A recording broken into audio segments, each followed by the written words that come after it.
우리가 힘의 가책을 받을 때가 있습니다. 이 말은 우리가 행하지 않아야 할 일을 행할 때 양심의 가책을 받는다라고 우리는 이야기를 합니다. 그러나 양심의 가책을 받지 않는 사람이 있습니다. 그걸 보고 화인을 맞았다 이렇게 성경은 말하고 있습니다. 하나님은 분명히 가르쳐서 깨닫게 하시고 되돌아서서 하나님 주신 복을 누리기를 원하고 있습니다. 그래서 양심의 가책을 받은 사람들은 돌이켜서 준비된 복을 누릴 수 있는 길로 방향을 바꾸게 되어집니다. 이걸 보고 우리는 회개라고 합니다. 그런데 양심의 가책을 받지 않는 사람은 하나님의 말씀을 받지 않는 겁니다. 그리고 자기가 원하는 것을 고집하게 되어집니다. 분명하게 잘못된 것을 알면서도 불구하고 포장하고 자기 것을 주장하게 되어집니다. 이런 사람들을 향해서 하나님은 화인을 맞았다 이렇게 말씀을 하고 있습니다. 그러니까 오늘 본문에서 말하고 싶은 것은 뭐라고 말씀을 하시냐면 모든 만물이 하나님께로부터 나왔다. 그리고 우리도 하나님의 계획 속에 있다. 이렇게 말씀을 하고 있습니다.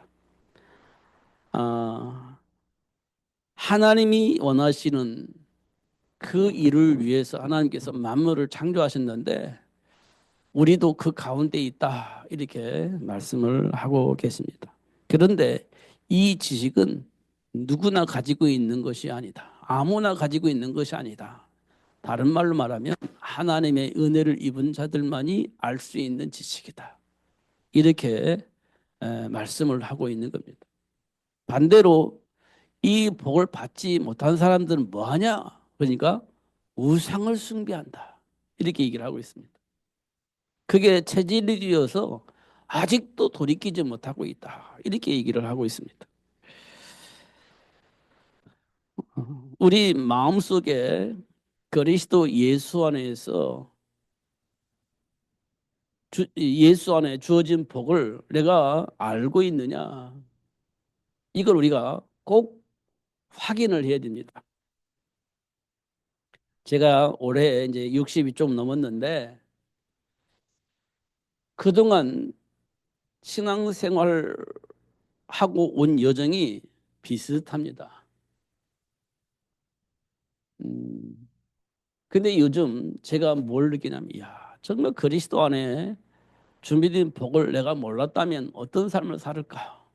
생각해 보니까 뻔한 결론이 나와요. 뻔한 결론이 나옵니다. 그런데 내 주변에 많은 사람들을 보니까 내가 가지고 있던 그 뻔한 삶을 살고 있는 것이 보여지는 겁니다. 아, 세상 사람들은 지금 이렇게 살고 있구나. 이게 보여집니다. 그러니까 이제는 이 그리스도 안에 있는 생명의 복음이 전달되어져야 할 이유를 확인을 하게 됩니다. 그러니까 우리 랩런트들이 참 알았으면 참 좋겠다. 이게 너무 강력하게 내 안에서 지금 작동이 되어지고 있습니다. 그걸 뭐 해야 되냐? 내가 아는 것을 가르쳐서 그 안에 있는 준비된 복을 누릴 수 있도록 돕는 것이 내가 해야 할 일이다. 이런 생각이 되집니다. 물론 과거의 죄질 때문에 허물도 있고 드러나고 여러 가지가 있을 겁니다. 그럴 때마다 하나님은요, 말씀을 통해서 치유하고 회복시켜 주셔서 확실한 증인으로 서서 우리 랩런트들에게 교육할 수 있도록 그렇게 역사하실 거라고 저는 믿습니다. 여러분들도 과거의 체질이 안 드러나면 참 좋겠는데 안 드러날 수가 없어요. 왜냐하면 이미 우리 안에 있기 때문에 안 나올 수가 없어요. 나오게 되어 있습니다. 그것 때문에 막 힘들어할 것이 아니라 그리스도 예수 안에서 치유된 사건으로 보시면 되는 겁니다. 그 사건 때문에 오히려 우리 랩런트들에게 확실한 복음을 증거할 수 있는 축복의 문이 되어지는 겁니다. 그렇게 우리가 발판으로 삼아야지 내가 또 걸려 넘어졌다. 내가 역시 연약해. 내가 아직도 부족해. 아직도 준비 안 됐어. 이렇게 말해버리면 곤란해집니다. 분명히 맞죠, 양심상. 그런데 사실을 보면 그 문제를 해결하려고 예수님 오셨잖아요. 그리고 실제로 그 문제 때문에 예수님 오셨고 그 문제를 해결해 주셨잖아요. 십자가에서. 그걸 보는 것이 우리가 굉장히 중요한 겁니다. 그럼 아무렇게나 살아도 되냐? 이런 말을 드리는 게 아니에요. 그러면 회개 안 해도 되냐? 그런 말씀을 드리는 게 아니에요. 잘못을 용서 비는 거 그거 안 해도 된다. 그런 말씀을 드리는 거냐? 그게 아니에요. 하나님 앞에서 내게 주어진 회복된 복을 비하시키지 말자는 겁니다. 그 복을 누리자는 거지. 내가 잘못한 것을 뭐 포장하자 이런 말이 아니에요. 이런 부분들을 우리가 볼 때 분명하게 잘못된 것은 잘못됐다고 얘기를 하면서 그게 이미 내 안에 뿌리내려져 있는 사단의 통로였어. 근데 그거를 드러내 주셨어. 그리고 그 문제를 해결해 주셨어. 예수님께서. 이렇게 우리가 말하는 것이 굉장히 중요합니다. 이걸 보고 우리는 회개라고 합니다. 회개. 이게 우리 굉장히 중요합니다. 이게 날마다 해야 되는데요. 날마다 드러나니까 날마다 해야 되는데 그 날마다 응답받고 날마다 치유되는 시간인 겁니다. 그게 사실 알고 보면 그잖아요. 막 드러나 계속 치유받는 시간. 사단의 통로가 계속 드러나 그동안에 내 안에 심어놓은 사단의 뿌리가 계속 뽑히는 시간. 이렇게 보는 것이 굉장히 중요합니다. 그러지 않고 아직도 안 됐고 아직도 준비가 안 됐고 아직도 나는 불신앙하고 그렇게 해석을 해야 할 부분이 아니라는 겁니다. 그게 하나님 자녀에게 주어진 자부심이고 하나님 자녀에게 준 축복입니다. 이거는 누구나 알 수 있는 것이 아니다 이렇게 얘기를 한 것이 사람들이 이해를 못하는 겁니다. 그런데 예수 안에 들어온 사람이 그래 맞다 이렇게 이해가 되지 않는 것이지. 예수 안에 들어온 사람만 그렇게 된다는 겁니다. 그러니까 제가 자꾸 요즘 무슨 생각하냐면 야, 내가 지금 어릴 때 이걸 알았더라면 야, 참 내가 무엇이든지 할 수 있는 사람이었을 것이다. 내 꿈이 있었거든요, 사실은. 음. 그런데 이제 할 수 없는 상황이어서 못했는데 야, 내가 이걸 알았더라면 상관없이 내 꿈을 이룰 수 있는 축복을 누릴 수 있었을 건데 왜 그걸 나는 그때 몰랐을까? 이런 생각을 내가 합니다. 물론 하나님이 또 이 길을 가게 하시려고 이렇게 하셨을 수도 있다라고 이제 또 저 나름대로 이제 위로를 받는데 우리 랩런트들이요 조금만 생각을 전환하면 세계를 살릴 수 있는 복을 받을 수 있다. 이게 하나님 우리 주신 축복이다. 이게 전달이 안 됐던 겁니다. 내가 60여 년 동안 신앙생활하면서 이게 전달이 안 됐던 거예요. 못 들었든지 전달됐는데 못 들었든지 그렇게 하겠죠. 음. 그러니까 제가 마음속에 야, 이거 정말을 알려야 되겠다. 가르쳐 뿌리 내려서 그 복을 누릴 수 있도록 도와야 되겠다. 이게 2025년도에 내가 꼭 하고 싶은 마음이에요. 꼭 하고 싶은 겁니다. 그럼 이들을 어떻게 도울 것인가? 이건 아직 제가 준비를 못하고 있습니다.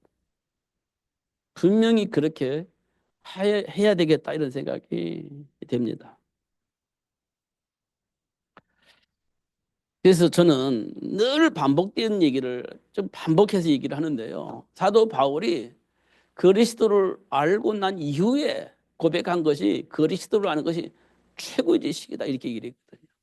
가장 고상한 지식이다. 성경적인 표현으로 한다면 가장 고상한 지식이다 이렇게 얘기를 했습니다. 그 그리스도를 알고 나니까 지금까지 살아온 모든 배경은 그게 초등학문이야. 그게 나에게 그렇게 도움이 되는 게 아니야. 초등학문이야. 그러니까 예를 들어서 초등학교에서 구구단 유는 거예요. 구구단 유는 거. 거기에 불과한 겁니다. 거기에 불과한 겁니다. 이게 세상 지식이 초등학교에서 배우는 구구단과 같은 거라는 겁니다. 초등학문. 그런 거라는 거예요. 내 인생에 답을 줄 수 있는 게 아니라는 겁니다. 내 인생의 복을 누릴 수 있는 그런 축복이 아니라는 거예요. 그 뭐가 축복이냐? 그리스도를 아는 것이다. 그것이 가장 중요한데 본래의 모습으로 돌아갈 수 있는 유일한 길이다. 이걸 알게 된 겁니다. 그런데 과거의 어떤 삶의 기준을 가지고 살다 보니까 많은 걸림돌이 있어요. 내 안에 있는 동기가 자꾸 나오는데 그게 그리스도를 누리는데 자꾸 걸림돌이 되어지는 겁니다. 욕망이 생기니까 이 자꾸 그리스도를 누리는데 걸림돌이 되는 겁니다. 그러다 보니까 사도 바울이 결단을 했어요. 배설물 취급하겠다 이제는. 나는 그리스도 잡겠다. 이렇게 된 겁니다. 그게 빌립보서 3장 8절이에요. 근데 그게 가장 안 되는 겁니다. 우리 인생에. 우리 인생에 가장 안 되는 게 그거예요. 왜냐하면 내 안에 나도 모르게 삶의 기준이 뿌리내져 있고 그것이 지금까지 나를 이끌어온 판단 기준인데 그거 버리기가 쉽지 않죠. 버렸는데도 불구하고 또 나와서 그것이 내 생각과 삶을 지배하게 되거든요. 그거 잘 안 되는 겁니다. 그거. 그러니까 아예 사도 바울은 배설물 이렇게 얘기를 한 겁니다. 그게 쉬운 일이냐? 안 쉬운 일이에요. 절대 쉽지 않습니다. 그게 내 인격이 되어 있기 때문에 안 쉬워요. 그러면 이걸 누가 알아요? 몰라요, 누구도. 그런데 하나님의 은혜로 그리스도를 알면 그 사실을 알게 되어진다는 겁니다. 그 사실을. 이게 굉장히 중요합니다. 그러면 나를 쳐서 복종시킬 수 있는 축복이 비로소 시작이 되어집니다. 나를 쳐서 복종시키는 거예요. 누구 앞에? 하나님 말씀 앞에. 근데 그게 쉽지 않아요. 그렇게 해야 된다라고 생각을 하면 어느 날 나도 모르게 율법주의자가 되어버려요.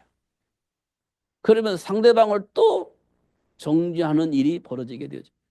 이게 참 쉽지 않아요. 쳐서 복종시키려고 하는데 율법주의자가 되고 그냥 살려고 하니까 굉장히 방관자가 되어지고 방종하는 자가 되어지고 이게 참 분별하기가 쉽지 않습니다. 그래서 그리스도 안에 준비된 복을 발견한 사람이 분별력을 가지고 분별하여 선택할 수 있다. 이렇게 말씀을 하고 있는 겁니다. 이 양면이 있어요. 알고 나니까 율법주의자가 되고 율법주의에서 벗어나려고 하니까 방종이 되어지고 이게 참 어려운 겁니다. 그럼 어떻게 해야 되겠습니까? 그래서 성령이 역사하시는 거예요. 하나님의 계획을 가르쳐 깨닫게 하시고 그 준비된 복을 누릴 수 있도록 성령으로 역사하시는 겁니다. 이게 굉장히 중요한 일이죠. 그러니까 언약 붙잡고 기도하면 그때부터 누가 역사하시겠습니까? 성령이 간섭하셔서 깨닫게 하시는 거죠.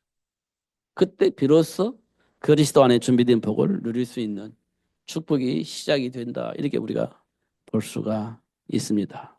그러니까요.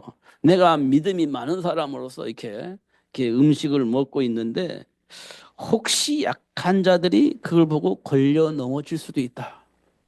그잖아요. 나는 그게 큰 죄가 되냐? 아니에요. 우상의 재물을 먹는 것이 죄냐? 성경은 죄가 아니라고 얘기를 했습니다. 사도 바울은 죄가 아니다라고 얘기를 하고 있어요. 왜냐하면 그 재물을 누가 만들었느냐? 하나님이 만드셨다는 겁니다. 그 하나님이 만드신 그 음식을 누가 이용하냐? 마귀가 이용하는 것이라는 겁니다. 근데 그 음식을 먹는 것이 죄냐? 사도 바울은 죄가 아니라고 얘기했습니다. 사실은. 그런데 그 모습을 보고 약한 자들이 쓰러 넘어질 것 같아. 불신앙하고 시험받을 것 같아.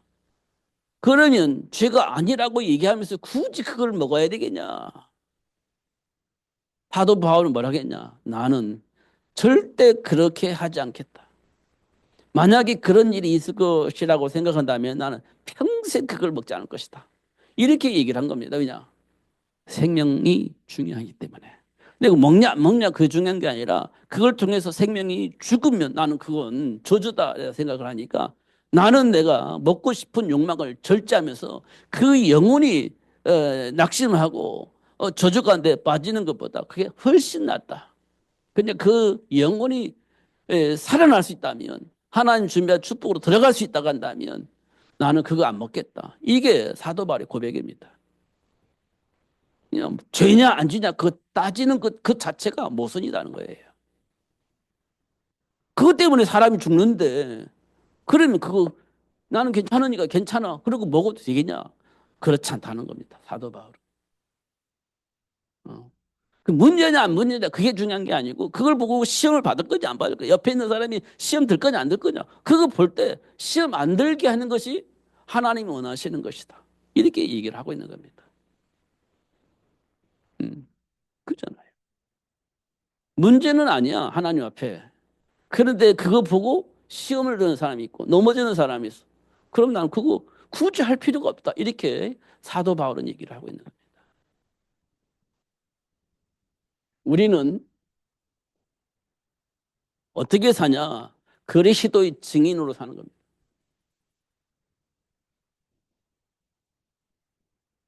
우리는 그리스도의 증인으로 사는 거예요. 그 예수님이 이 땅에 왜 오셨냐? 이거 이제 물어봐야 돼요. 예수님이 이 땅에 왜 오셨냐? 어. 오신 이유가 있죠. 예수님이 이 땅에 오신 이유가 있습니다. 그건요, 첫 번째,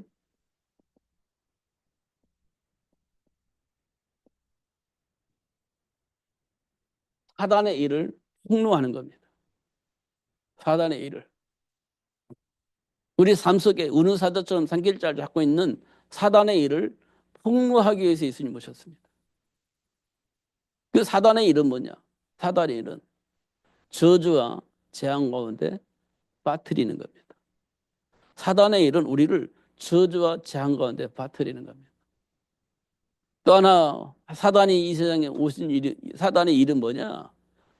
우리를 하나님이 준비한 그 축복 속에서 이탈되어지게 만드는 겁니다. 하나님이 준비한 복을 누릴 수 없도록 이탈하게 만드는 겁니다. 그게 사탄의 일이에요. 저주와 재앙 가운데 빠뜨리기 위해서 하나님이 약속하신 그 복을 누릴 수 없도록 이탈하게 만들어버리는 겁니다. 그게 사탄의 일이에요. 그러면 사탄의 일이 저주 가운데 우리를 빠뜨리느냐? 사실은 그렇습니다. 결론은 그렇습니다. 근데 과정은요? 그렇지 않아요. 과정은 그렇지 않습니다. 최고의 복을 받는 사람을 그 최고의 복을 받은 것처럼 삶을 살게 만듭니다. 그게 날마다 잔치를 했던 부자예요. 날마다 잔치를 합니다. 그게 사단의 통로. 그것 때문에 예수를 거부하는 겁니다. 그게 사단의 통로예요. 그러니까 이 세상에서 성공한 것이 전부 다냐? 그렇지 않습니다. 그 성공 때문에 그리스도 안에 준비된 복을 받지 못하게 되집니다. 그게 사단의 통로예요. 사람들은 그 이해를 못할 겁니다. 그렇게 해서 사단의 통로가 나오는 겁니다. 그거 예수님이 오셔서 폭로했잖아요. 부자와 거지 나사 폭로했습니다. 그잖아요. 저주와 재앙처럼 보이는 그 삶이 저주와 재앙이냐? 아니야. 하나님과 함께하는 삶의 축복이 무엇인지 또 확인시켜 주십니다. 그게 누구냐? 나을 때부터 안진뱅이 된 성전 미문의 안진뱅이. 그게 이제 저주라고 본 겁니다. 재앙이라고 본 겁니다. 그런데 확인해 보니까 예수가 그리스도임을 드러내기 위해서 하나님이 준비한 축복의 현장이다. 이렇게 성경은 말하고 있습니다. 이걸 누가 이해하겠습니까? 그러니까 그거를요, 베드로가 보게 된 겁니다. 알게 된 거예요. 그러니까 예수 이름으로 그 안진뱅이를 이렇게 센 겁니다. 하나님의 계획이 이루어질 수 있도록, 그렇게 성취되어지도록 그렇게 역사하신 걸 볼 수 있습니다. 그러니까 우리 생각은요, 저희는 무슨 가문의 죄 때문에 저주받은 것 같아. 이게 하나님 준비한 복을 누리지 못하게, 보지 못하도록 그렇게 우리 생각 속에 각인시킨 겁니다. 그게 사단의 통로예요. 이런 것들을 예수님이 오셔서 폭로하신 겁니다. 결국 예수님이 오신 것은 사단의 일을 폭로한 겁니다. 그리고 난 다음에는요, 하나님이 주신 축복을 알려주신 겁니다. 인간의 정체성이죠. 이거는 하나님 주신 축복입니다. 이거를 하나님께서 우리에게 확인시켜 주셨습니다. 확인시켜 주셨어요. 정체성이 뭡니까? 아브라함이 받았던 복의 근원, 근본적으로 치유하고 회복시켜 주시는 그 하나님의 역사를 본 겁니다. 그게 핵심이 뭐냐? 여자의 후손입니다. 그거 알게 하시려고, 그 복을 누리게 하시려고 예수님이 오신 겁니다. 베드로가 예수님이 수제자로서 막 충성되게 일했는데 결과적으로는 저주했잖아요. 그런데 하나님께서 베드로를 사람 나는 어부가 되어줄 수 있도록 축복하셨는데 그 복을 알게 하고 그 복을 누릴 수 있도록 그렇게 하나님이 역사하셨어요. 그걸 알려주신 겁니다. 누가요? 예수님께서. 이 땅에 오신 예수님께서 그 사실을 우리에게 확인시켜 주셨어요. 인간의 정체성에 대해서. 사단은 우리를 계속 걸려 넘어지게 만들고 저주와 재앙 가운데 빠뜨리고 율법주의 사고 속에 빠지게 만들었는데 그걸 넘어서서 준비된 복을 누릴 수 있도록 역사하시는 하나님의 역사를 보게 하신 겁니다. 이게 예수님이 이 땅에 오셔서 우리에게 확인시켜 주신 겁니다. 예수님이 오신 이유입니다. 그리고 나서 예수님이 오셔서 우리에게 주신 축복의 삶이 있습니다. 이걸 우리는 다른 말로 말하면 사명이라고 얘기를 합니다. 우리에게 주어진 일이라는 것이죠. 우리에게 맡겨진 일, 우리가 해야 하는 일, 이걸 우리는 사명이라고 하죠. 이게 뭐냐? 우리는 이 사명이라고 하면 조금은 어깨가 무거워요. 짐이라고 생각을 합니다. 그런데 조금만 더 생각하고 한 번만 더 생각해 보면 우리에게 주어진 축복의 삶이라는 것을 알게 되어집니다. 하나님이 우리에게 주신 축복, 그 복을 누리게 하시려고 주신 축복, 이게 이제 우리에게 주신 겁니다. 이걸 다른 말로 말하면 사명 이렇게 얘기를 합니다. 사명은 이제 우리가 하나님의 말씀을 오해하면 내가 이 일을 해야 되는구나 이렇게 이제 수고하고 무거운 짐을 지고 나도 하고 싶은 일 많이 있는데 그걸 다 뒤로 하고 이걸 해야 되냐 하고 막 조금 힘들어하는 부분이 있죠. 사명 이렇게 생각을 하면. 근데 하나님이 약속하신 축복 속에서 보면 최고의 축복이죠. 노아가 방주 만들 때 그게 축복이겠습니까? 저주겠습니까? 최고의 축복이죠. 남들은 막 열심히 중부하고 성공도 하고 자녀들도 성공시키고 막 보란 듯이 유명한 사람 만들어내고 막 세상을 지배하는 그런 시스템 속에 살고 있는데 노아는 방주 만들고 있는 겁니다. 그때 방주는 낙심됐을 걸 잘못 알았더라면 낙심하고 사단이 계속 공격하면 낙심하고 에이씨 안 해 나도 저렇게 살래 이렇게 할 수 있는 상황을 만들어내는 겁니다. 사단이. 근데 노아는 흔들림이 없이 방주를 만들었습니다. 왜냐? 하나님이 준비한 축복이 무엇인지를 알았기 때문에 그렇습니다. 이걸 다른 말로 말하면 사명이라고 하는 거예요. 노아가 그랬습니다. 노아가 그랬어요. 방주 만든 노아. 120년 동안 방주 만든 노아. 이거 했습니다. 여러분 이거 하라면 하실 것 같아요? 못 하실 것 같아요? 방주 만들어 120년 동안. 나름대로 날고 기고 막 유명한 사람 되고 막 보란 듯이 막 자랑스럽게 신문에 나오고 광고에 나오고 막 그렇게 하는데 나는 툭탁 방주 만들래. 할 것 같습니까? 안 할 것 같습니까? 이게 우리는 뭐 노아가 방주 만들 야 좋겠다. 말이 그렇지요. 사실은 환경을 보면 이게 쉬운 일이 아닌 겁니다. 그래서 하나님의 은혜다 이렇게 보는 겁니다. 하나님의 은혜. 우리는요, 이 노아처럼 말씀 붙잡고 순종하기보다는 내 안에 있는 고집, 내가 알고 있는 상식, 내가 알고 있는 그 막 자존심, 내가 알고 있는 그것 때문에 자꾸 부딪히는 일이 생기는 겁니다. 그거 부딪히는 거예요. 그것이 결국 충돌이 생겨가지고 어떻게 해요? 하나님과의 관계보다는요, 인간관계 속에서 부딪히는 겁니다. 그런 일이 벌어지는 겁니다. 노아는 그렇게 됐을까요? 안 됐을까요? 분명히 그런 영향을 줬을 겁니다. 뻔히 보이잖아요. 그럼에도 불구하고 노아는요, 거기에 휘말리지 않고 방주를 만든 겁니다. 가족이, 자녀들과 함께. 이거 방주 만든 겁니다. 120m. 이거 우리가 충분히 봐야 됩니다. 이게 축복이구나. 이게 보여줘야 이런 삶을 사는 거예요. 그냥 사명만 가지고는 이게 감당이 안 돼요. 이게 보여줘야 됩니다. 그러면 됩니다. 그러니까 여러분들이요, 이 속에 조금 눈이 열려서 보이면 여러분이요, 정말 최고 가는 사람이 되는 겁니다. 특별히 랩런트들이요, 정신 차리고 들어야 돼. 나 싫어. 내가 하고 싶은데 할래. 이 생각이 있으면 이 속을 못 들어옵니다. 하나님이 말씀하시면 가겠습니다. 이렇게 되어져야 갈 수 있습니다. 하나님이 말씀하시면 가겠습니다. 이런 은혜가 우리에게 와 있어야 돼요. 그러면요, 가는 겁니다. 이런 일들이 우리에게 많이 있습니다.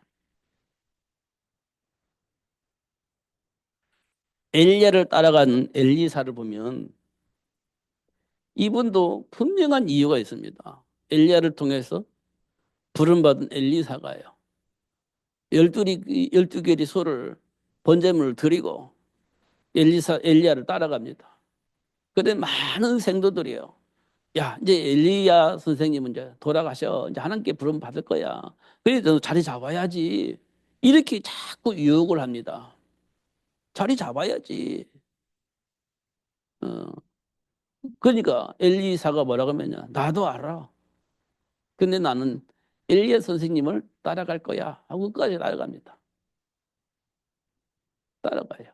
요단강에 갔는데요, 그때 하나님께로부터 엘리야가 부름을 받아요. 그때 엘리야가 엘리사에게 뭐라고 말하냐, 내가 혹시 하나님께로부터 부름을 바라는 것을 네가 본다면 네가 뭘 원하느냐라고 물어볼 때 선생님이 가진 영감의 갑절을 원합니다. 이렇게 얘기를 해요. 엘리야가 가지고 있는 영감의 갑절을 요구한 건 욕심이 많았을까요? 아니면 엘리야보다 월등하게 훌륭한 사람이 되기를 원해서 그렇게 요구를 했을 것 같습니까? 왜 그랬을 것 같습니까? 엘리사가 엘리야에게 선생님의 영감의 갑절을 내가 필요로 합니다. 주십시오. 내가 엘리야 선생님보다 내가 유명해지고 싶어서 그랬을까요? 왜 그랬을 것 같습니까? 제 해석은 그렇습니다. 엘리야 선생님은 큰 산이에요. 자기는 작은 산이에요. 그럼 엘리야 선생님처럼 일을 하려면 나는 엘리야 선생님보다 영감이 갑절이 있어야 선생님의 일을 감당할 수 있을 것 같습니다. 그러니까 선생님이 원하시는 선생님이 누리던 그 영감을 저는 갑절이 더 필요해요. 왜냐? 저는 그보다 워낙 부족하기 때문에 필요합니다. 저는 저의 해석은 그렇습니다. 그러니까 하나님이 흡족해 하셨을 거예요. 그러니까 엘리야가 승천할 때 엘리사에게 영감의 엘리야가 가지고 있던 영감의 갑절을 엘리사가 받게 되어진 겁니다. 뭐냐? 사명이 있었기 때문에. 그게 하나님께로부터 부음받은 축복이라는 것을 우리가 확인할 수 있습니다. 예수님이 이 땅에 오셔서 우리에게 주신 축복이에요. 알려준 축복, 누릴 수 있는 축복. 예수님이 이 땅에 오셔서 하신 것입니다. 이런 것도 우리가 보는 겁니다. 그럼 우리가 이제 뭐가 보이냐? 이제 현장이 보일 겁니다. 누가 보니 현장에 누가 있어요? 사람이 있죠. 현장에 사람들이 보일 겁니다. 사람들이 보일 거예요. 어떤 사람들이 보냐? 불신자들의 삶의 모습을 볼 수 있습니다. 불신자들의 삶. 그들이 삶은 어떻게 살고 있는가 확인해 보세요. 불신자들의 삶. 결국은 답이 없어서 뭐 합니까? 갈등합니다. 결국 이것이 분쟁을 만들어내죠. 갈등과 분쟁은 뭘 만들어야겠습니까? 실패를 만들어내는. 이렇게 살고 있을 겁니다. 불신자 이렇게 살고 있을 겁니다. 그리고 불신자는 뭐 어떻게 사냐? 그러니까 이 실패가 이제 두려우니까 이 실패하지 않는 삶을 살기 위해서 답을 찾는 겁니다. 실패하지 않으려면 어떻게 살아야 할 것이냐? 그러니까 뭐예요? 점수를 점술에 묶이는 거죠. 실패하지 않는 삶을 살기 위해서 답을 찾는 겁니다. 그게 점술이에요. 이게 이제 우리가 말하는 사주입니다. 사주. 몇 년, 몇 월, 며칠, 몇 시에 태어났느냐. 이게 사주거든요. 년, 월, 일, 시 이게 사주입니다. 이걸 보고 언제 태어났느냐에 따라서 네 인생은 결정돼. 이런 얘기거든요. 언제 태어났느냐에서 네 인생은 결정돼. 이렇게 되는 겁니다. 그게 점술입니다. 그 여기에 대한 풀이를 해야 됩니다. 어떻게 하면 이 저주와 재앙에서 받을 수 있겠습니까? 해답을 추구하는 겁니다. 어차피 나는 이런 사주를 타고 났는데 이걸 어떻게 바꿀 수 있겠습니까? 이게 그들이 가지고 있는 해답이에요. 그들은 뭐라고 하겠습니까? 이 답을 어떻게 써요? 부적을 써라. 이 답을 어떻게 써요? 지금 조상의 밑자리가 이상하니까 묘를 이동을 해라. 그리고 또 지금 네가 사는 집터가 별로 안 좋아. 이사를 해야 되겠다. 이런 식으로 답을 주는 겁니다. 그게 사주 보는 사람들이 하는 짓입니다. 그게 진짜 해방입니까? 묶이는 거죠.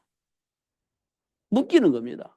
이게 운명과 팔자라고 하는 겁니다. 불신자들이 그렇게 살고 있습니다. 답이 없어서 그래요. 그러면 이들은 뭐 합니까? 답이 없어요. 그러면 결론은 뭐냐? 운명이라고 생각하고 사는 겁니다. 운명이라고. 그냥 주어진 대로 살자. 이렇게. 운명이라고 생각을 하는 겁니다. 이렇게 불신자도 살고 있어요. 천장에서 확인해 보면. 음. 그런데 현장에 보면 신자에게 있는 것이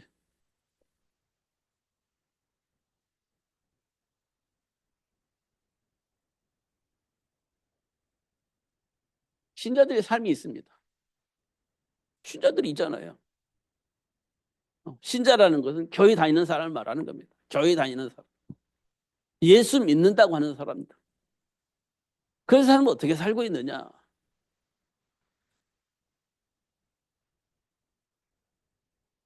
음, 잘 보면 예수 믿는다고 하고 교회를 다니는데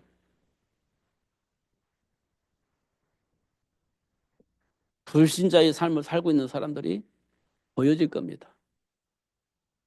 예수 믿고 교회 다니는데 사실은 불신자의 삶 속에서 못 벗어난 그런 삶을 살고 있는 사람들이 보여질 겁니다.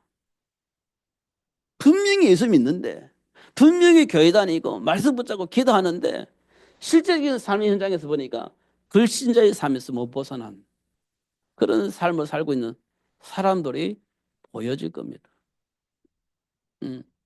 그럼 이들에게 우리는 뭘 얘기를 해야 되겠습니까? 하나님이 주신 복음을 이해할 수 있도록 가르쳐야 되겠죠. 전달해야 되겠죠.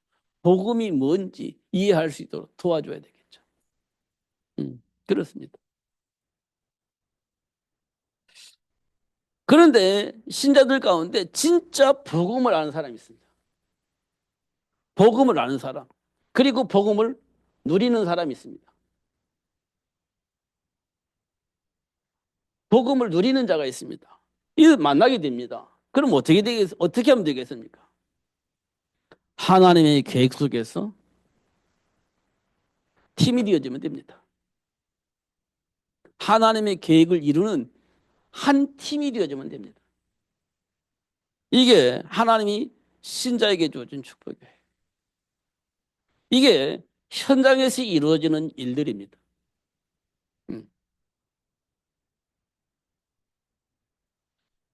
이 굉장히 중요하죠. 그래서 사단의 통로가 차단되어질 수 있도록 하나님이 약속하신 축복이 현장에 들어올 수 있도록 문을 만들어내는 겁니다. 그게 하나님이 준비한 축복의 통로입니다. 사도 바울이 이걸 너무 잘했어요. 저주 재앙은 쫓아내버리고 하나님이 준비한 축복이 들어올 수 있도록 문을 만들어 주신 겁니다. 빌립보 지역에 그 복음의 문이 들어갈 수 있도록 누구를 준비했냐? 루디아. 누리아를 통해서 하나님 준비한 축복이 빌립보 지역에 들어가게 된 거예요. 야손. 야손이 데살로니가 지역에 하나님 준비한 축복이 들어갈 수 있도록 문을 만들어 놓으셨습니다. 그 문이 뭐냐? 야손. 고린도 지역에는요, 브리스가 부부죠. 그게 우상 숭배로 가득 차 있는 그 현장에 저주와 재앙이 쫓겨나고 하나님이 준비한 축복에 들어갈 수 있는 문이 되어지게 만든 겁니다. 그게 브리스가 부부입니다. 그래서 고린도 지역이 복음화 되어지게 하셨어요. 이게 이제 하나님이 우리에게 주신 축복입니다. 그 중요한 것은 사람을 통해서 그 준비된 축복이 들어간다는 겁니다. 어느 곳으로, 현장으로 들어가게 만드신다는 것을 확인할 수가 있습니다. 이러고 보는 거예요. 그의 시도의 증인입니다. 그러면서 하나님이 우리에게 주신 축복입니다. 약속입니다. 약속. 그리고 우리에게 주신 사명입니다. 약속은 뭐냐? 라고 물어볼 때 세상 끝날 때까지 항상 함께 하시겠다는 겁니다.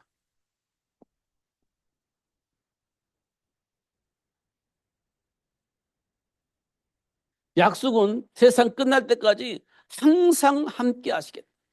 근데 이 하나님의 배경이 어떤 분이냐? 하늘과 땅의 모든 권세를 가지고 계신 분이에요. 하늘과 땅의 모든 권세를 가지신 분인데 그분이 우리에게 뭐라고 약속하셨냐?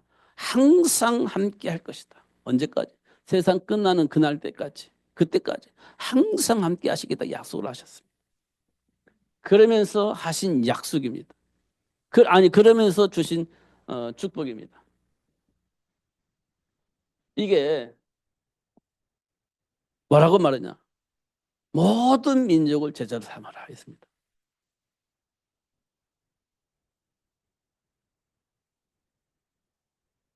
모든 민족을 제자로 만들어라. 어떻게 해요? 내가 분반 모든 것을 가르쳐 지키게 하라 했습니다.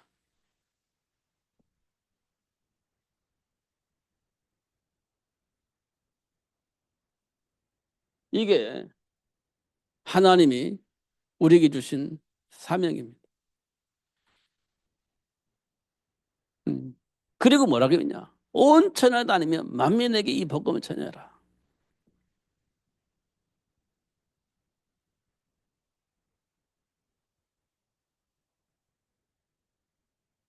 만민에게 이 복음을 전달해라. 이렇게 말씀했습니다. 그리고 하신 것이 뭐라고 말했습니까? 내 어린 양을 먹이라 했습니다.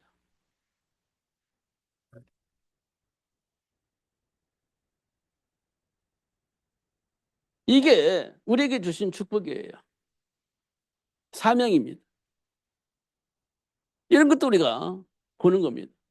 결국은 예수님께서 말씀하신 이 말씀이 성취되어지도록 역사하고 계신다는 것을 확인할 수 있습니다. 그 이 복을 누가 받고 누가 누릴 수 있냐? 오직 성령이 너에게 임하시며 이 사실을 알게 되고 이 복을 누릴 수 있게 되진다. 이렇게 있습니다. 거기에 뭐라고 써 있냐? 오직입니다. 이 말을 알아들으면 여러분은요, 최고 복받는 삶을 살 수 있게 되어집니다. 누구처럼 그렇게 복받고 살 수 있냐? 다윗처럼, 사무엘처럼, 요셉처럼. 어느 곳에 가든지 누구도 무너뜨릴 수 없는 최고의 복을 누리며 살 수 있는 축복의 문이 열려지게 되어지는 겁니다. 이게 하나님이 우리에게 주신 축복이에요. 이것이 왜 안 되냐라고 물어볼 때 그 걸림돌들이 있습니다. 내 안에 각인되어진 생각들, 내 안에 나도 모르게 뿌리내려진 각인된 체질들, 이런 것들이 이제 걸림돌이 되거든요. 그게 이제 선택의 기로에 있을 때에 나타나는 부분들입니다. 선택의 기로가 있을 때 그런 부분이 나타납니다. 그때 언약 안에서 깊이 묵상을 하면 굉장히 중요한 답이 오게 될 겁니다. 굉장한 중요한 답이 올 겁니다. 그래서 답을 얻었어요. 그러면 선택을 해야 되잖아요. 눈 뜨고 나면 그 선택이 잘 안 돼. 체질대로 선택을 하고 내가 가지고 있는 각인된 생각으로 선택이 되지. 눈 뜨면 그러진다니까. 눈 감고 기도할 때 분명히 응답을 받았는데 눈 뜨면 내 체질이 그냥 돌아와 버립니다. 그래서 선택이 잘 안 돼. 이런 부분들이 우리 삶 속에 많이 확인되어질 겁니다. 그것과 싸워야 돼요. 예수 이름으로. 예수 이름으로 그것과 싸우는 겁니다. 굉장히 중요한 일입니다.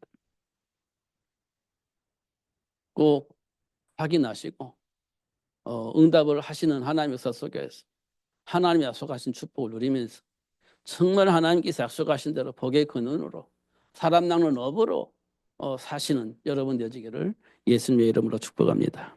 기도하겠습니다. 하나님 아버지 감사합니다. 오늘 또 최고의 복을 주시고 또 알게 해주셔서 감사합니다. 결코 놓치지 않고 누릴 수 있도록 성령으로 충만하게 하여 주옵소서. 지금도 우는 사자처럼 산길을 잘 찾고 있는 사탄은 우리를 공격합니다. 환경을 통해서 생각이 왜곡되어지고 삶의 기준이 왜곡되어지게 만들어서 하나님을 불신앙하고 하나님을 떠나게 만드는 사단이 수없이 공격을 하고 있음을 확인합니다.